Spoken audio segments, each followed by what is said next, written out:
Hey, welcome back, guys. This is Paintbology 101, some textbook paintball with me, Joe Barrett, and this is another episode on Snakeside textbook play. Today's episode, I basically wanted to bring you guys examples from the World Cup field, since it was the most recent one, and I'll show you how to apply some of the things from that last two videos to an actual field that we saw playing. So on this field, on the snake side, it was definitely a 3-2 field or 3-1-1. Either way, it was at least three people. Certain teams even had four players over snake side, from your front player, your corner, and two guys in this home shooting each way. The home was actually, it wasn't at the center, it was a little bit more snake way on this layout if you didn't play World Cup, but it still acted as basically the home bunker. It shot and contained both ways pretty decently enough at least, and it was decent to fill and insert each way or up the center of the field. Back to the point, there was always generally three or more people over here. Very, very uncommon for a team to try two guys over here and try to fit three people into that D side, where there was only really two makeable spots off break between that Aztec about 20 feet out this way and then a D corner that you would have behind me. So with these three guys going snake way, the places they basically always went to on every single team across the board was corner off break, was pretty much almost guaranteed.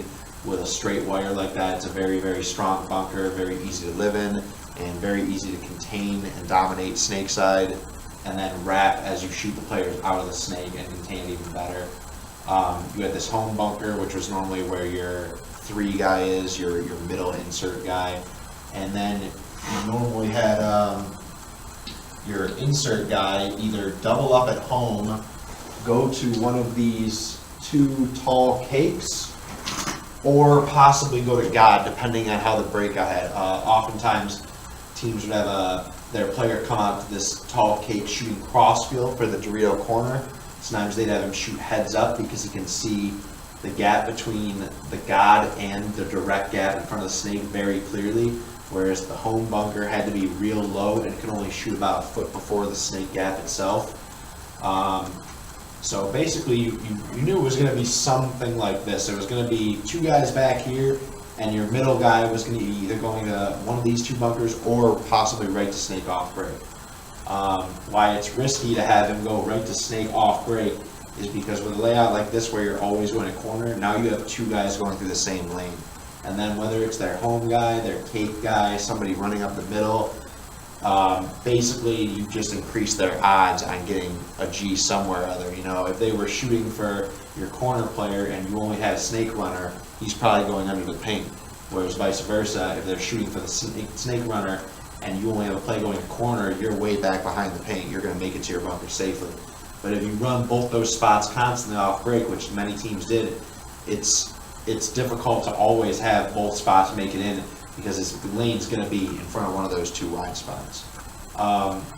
So what you basically had to make a higher probability play is you had a lot of teams stack that third guy somewhere in this back middle area and then delay or edge their way to the snake.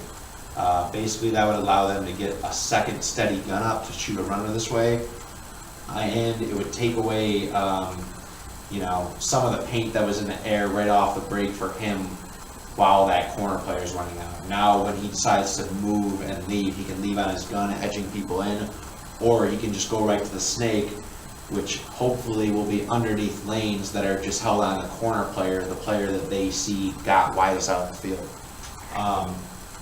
So let's put a good high probability breakout on the board, and I'll show you why it had success basically regardless of how things played out. If you had a center shooter shoot wide for the runner, a player run off break to the corner, and then shoot down the wire, hoping to either shoot someone diving in the snake or get dominance on his mirror making in, and you had this second guy delay with your home shooter, this was a pretty high probability breakout. You'll see teams like Art Chaos and Impact and Damage use this play frequently and have all three of their players at least make their bunkers in the beginning. And at the very least, that assures that you'll be able to slow the field down and play a long point. You know, you might not shoot anybody off break guaranteed every single time, especially with a lot of pins on this particular field and a lot of downfield cluster from this home's vantage point. But at least you'll have someone wide, and you'll have your other two players alive, able to make moves still. This extra player could have also came to this tall cake and shot heads up, giving him a better lane for people coming past the cake or god going into the snake, and giving him a chance to put in his mirror or the home to make his move all the way out here. So let's put some situations on the board and just explain how they worked well every single time. Okay, so off break, whether you shot somebody or not, if you use this breakout, Paint would draw wide to that corner after he made it in, and this second guy was normally able to pretty easily get into that snake and start moving up the field. Basically, how you're going to play this next is have him play the situations I broke down last time too.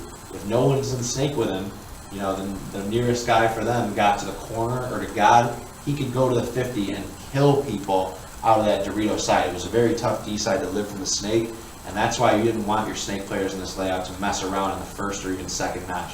You know, the sooner they got to that 50 or past it, was the sooner they were shooting just entire sides out of their bunkers, and then able to just get up face to face and go trade with the snake guy on their side of the field in front of them. If somebody did get into the snake with them, then play it the same. Still get to that 50 and draw all the guns from the other side, but play heads up and wait till that nearest threat in front of you came to get you. So you basically always, as a snake front player, wanted to get in here and pass these two notches immediately. And if you were past this 50 point, you know, you're doing pretty good. And I didn't see a ton of teams lose with the first guy getting to the snake 50, just because he would either A, get a lot of kills off the other side of the field and free up your Dorito side, or B, he'd be on their side of the 50 and he would basically bait people to throw their bodies away to come get him. And they would come trade out with him, they would come and get chewed up by his other two insert players, etc. So basically, off of that other lesson that I was showing you in the last video, you wanted these two guys to shoot the wide guy, whether it was the corner or the runner, but more often than not, the way people were delaying in these back bunkers, you were shooting the corner off and clearing that tape for yourself, and then you wanted to make your move. If you did this right, you would hit the wide guy, get into your bunker, and your corner player would be already in his bunker, getting his paint up on that tape. Since there's nobody making it out there, he's going to put his paint straight up this line in front of the guy. Now, when the next insert player tries to bump out past the guy, whether it be filling back to the corner or going into the snake, he has to fight somebody outside wrapping, containing in on, and this back home gun. So if he puts in the outside one, he has to wrap all the way around his bunker and start fighting the home, or he has to put in the home from the inside of his bunker and then hopefully be able to wrap and put in the outside guy as well. That's a lot of difficulty to do, especially against two decent, decent shooting players. Next step was basically how you use this home player. On a layout like this with such snake side dominance, this corner player, although he was, the first one to go out wide, he's not really the snake insert. In fact, I would say this was more of the anchor bunker on this layout, because once you were in there, if you went in with a lot of paint, you really didn't have to leave this spot. You could let your home guy bump in front of you safer under the paint than you running up to follow up your snake front player. So you would stay in here controlling the wire, and if the wire was already dead, you had already shot their wide guy, you would just contain inward from the outside of your bunker. You're now completely safe from the Dorito side, the X, anything in the center, and nobody is going to be able to bump this way. This third guy is now freed up to follow his snake player. When the snake player gets to a certain point, he's going to have all those guns, if you remember, from the opposite side, keeping themselves alive just by shooting at him. And although they're not doing his job, he's not going to be the one to shoot them out. That's when this third player, who is pent up back at home, is going to come in behind him, possibly up to the snake 2, 50 area, or whatever, one notch behind him, as long as he's just not in the same part of the snake. And he's going to start seeing those hoppers sticking out of bunkers, shooting at the guy in front of him, and that's how you're going to start getting G's off that. The last thing that was good about a play like this is if you had shot this wide guy off break, if that was your if and it happened, you could trap up their third guy who would be basically trying to do what you're trying to do. Not a lot of people knew this except for maybe in the pro and in Division 1, but at the home or the tall cake, you could shoot back at the space of the tall cake and bounce the balls directly into the home. And if it didn't kill him, it at least made this player have to play honest from snake side and tight to the D side. If he looked back this way, even though he can't see paint coming in, he might catch a random ball out of nowhere from this bounce shot off the cake into his home Dorito. So basically, you can picture it. You now have a snake guy attacking down the field. You have anchor type player who is your snake insert, but he's actually more of your back player on this type of layout, containing the wire if there is someone in that corner. If not, he's containing inward. And you have this home player either putting paint back at the home, making it so he has no way to fight this way to try to fill wide, or moving to follow his snake player to look for those kills crossfield on the guys posting up on him. And that was basically how you had to break down this situation every single point on this World Cup field. So I hope that kind of shed some light on how to use some of the little audibles and if-then situations on a real field example. You can see real-life examples of this play or this breakout being used on this field by going to Paintball Access and watching multiple matches of Impact in particular.